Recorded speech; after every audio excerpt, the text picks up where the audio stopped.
Guest lunch. Check out favorites.com and go with the home team. You've heard from him a lot before on this show, and we're glad to have Greg McElroy back on your radio. He's on the call for the Ole Miss Georgia game this weekend in Oxford. And as a former quarterback, thanks for your time, of course, but I want to start here. So, forecast, albeit looking a little bit better for this game, there's still a chance that it's rain impacted.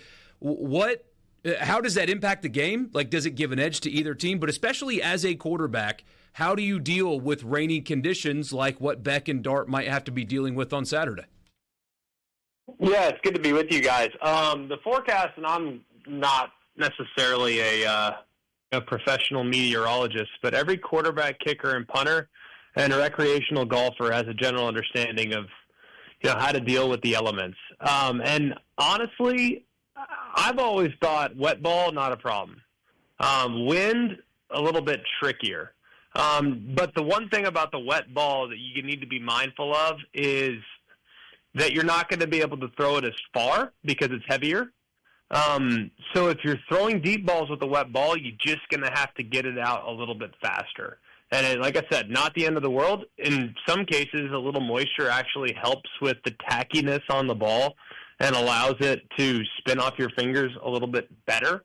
But just know that the longer the game goes, the heavier that ball is going to be. And while adrenaline can probably make up for most of it, it won't make up for all of it. So you're just going to have to get the ball out a little faster. So you were also you saw Ole Miss earlier this year and struggled offensively. The last 6 quarters, Jackson Dart has been unbelievable. What, in your mind, has contributed to whether it be a flip switching or how has he played so well, and what's the difference between when you saw him before and what he's done over the last 6 quarters or so?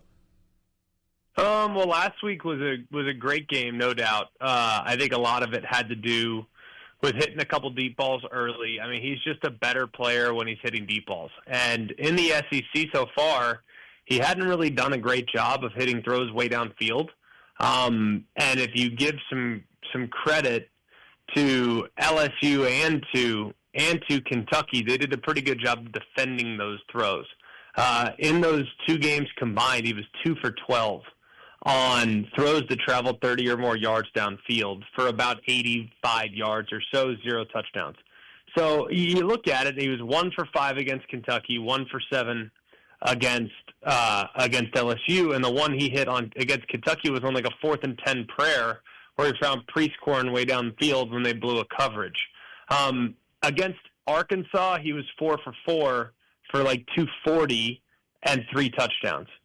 So I think that was the key last week, was hitting some big throws downfield to kind of get his confidence going. And once he starts hitting them over the top, you can start hitting some back shoulders. And once you start hitting some back shoulders, then you got them kind of thinking and chasing and all those other things. And when they start trying to defend the deep ball, then you can get the run game going. So I think it's kind of in that order that they're going to have to do things this weekend, because I don't anticipate them being able to run the ball with a lot of efficiency against a Georgia group like this.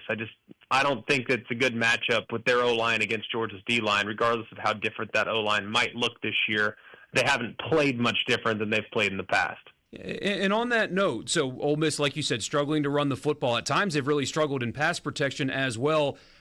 I think you would agree with this. Georgia, the best front that Ole Miss has seen so far this year. Is there something that you can do as a play caller or schematically to help your offensive line that could be in a disadvantaged position in this game? Well, I don't know if they're the best defensive front they've seen. I think what I would say is they're certainly the most athletic.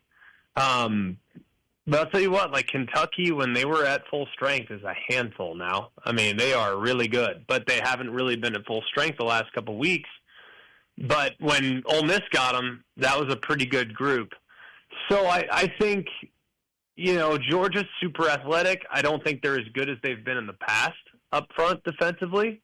To be honest with you, I don't think all 3 levels of the defense are as good as they've been in the past. I think they have superstars in certain spots, like number 11, Jalen Walker. He's awesome. Number 13, Mykel Williams. When he's healthy, he's great. But he's been a little banged up all year with a high ankle sprain that he got week 1. Malachi Starks, number 24, their safety is awesome. So they have some really good players. They have some superstars. But across the board, I think that there's fewer, top flight draft picks on this defense than they've had in the past. So I think the big thing is going to be for Ole Miss to stay on schedule. When you get in third and longs against them, that's when they get their athletes on the field, and that's when it gets real tricky. But I think they'll probably try to win the game on the perimeter a little bit more, and not really knowing what the circumstances are going to be at running back, I don't think that they're going to be leaning heavily on the rushing attack by way of that position. So you can do things to offset it. It's a lot more helpful to be at home, too, and working against a great group. But I don't know. The O-line's just disappointing. I don't know how else to spell it. I don't care what the PFF grades and all that other nonsense is. Like, you watch them, they're disappointing compared to what we thought they could be, given some of the pieces that they added in the portal this offseason. I do think they're a little better now because the right guard, Jerquan Scott, is probably their most physical offensive lineman. He's been banged up for most of the first two-thirds of the season, but he's now in there at right guard, so I think they're better now, but it's far from a top-flight group, and to beat Georgia, you often need to have a top-flight group. Greg, Michael, and Richard were telling me yesterday that Ole Miss does not have a great record when you call their games. What are you doing the day after Thanksgiving? Well, they're 0-2 this year, but it's funny because I actually went back and looked at that, and that's kind of been a running joke between me and Kyle Campbell, their SID. Mm-hmm. And I've gone back like years and years and years. This year was the first time I've been on the call for an Ole Miss game when they've lost. Oh. Other games of significance involving Ole Miss. Well, I take that back. I did an Egg Bowl that they lost, but that was years and years and years ago. I mean, that might have been Hugh Freeze' first time around. But like I did the last time Georgia played at Ole Miss, I did that game, and they won the game like 45-17. That's Kirby's first year. Yeah. So it's been a pretty good record. It's just this year, not a lot to show for it. I did the Arkansas game a couple years back. I believe it was 21, and Arkansas went for 2 at the end and didn't get it. So, yeah, I hate to be the kiss of death this year, but traditionally it's been pretty good for the Revs that I've been in town. Let's move over to the game involving your alma mater, LSU and Alabama this weekend. I feel like everybody's sort of talked about Alabama in terms of, man, if they lose, they're going to be out, and what a disaster. What about LSU? I mean, with Brian Kelly, his first year they win the West, but they did lose 4 games.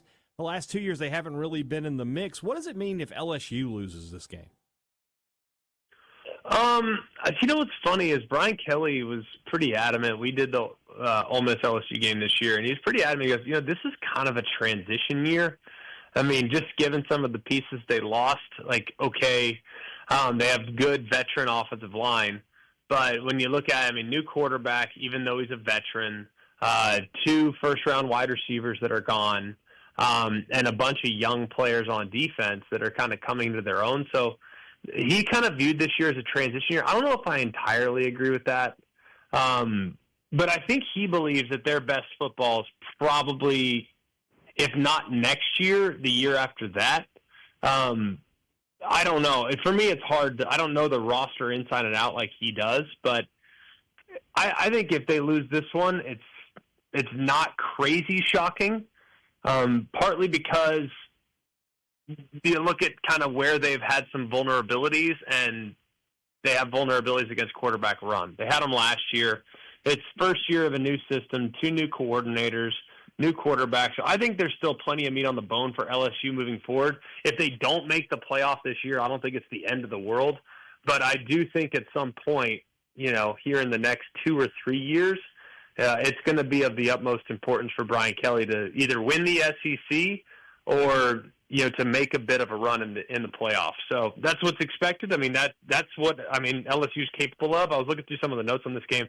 Bama 6 titles. LSU has the second most this century with 3, and those 3 came with 3 different head coaches. So that's what's expected. They average a title every 8 years here in this century. So, or every 6 years in the first 19 years of the 2000s. But obviously, it's going to be pretty interesting moving forward with the new landscape. But they're as capable as anybody. You catch them on the wrong day, they can wear you out. It's just I don't know if they're as well-rounded or as balanced as they need to be at this point on the roster to go up and beat some of the best teams in the sport.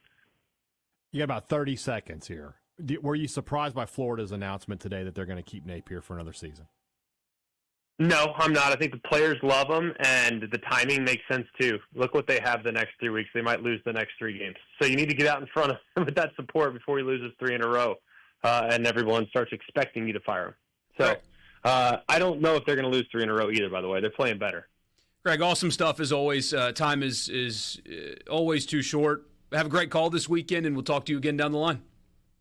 All right, thanks, guys. Appreciate it. Y'all have a great day. It's Greg McElroy. He'll be on the call for Ole Miss and Georgia. Also has a show with Cole Kubelik on WJOX there in Birmingham.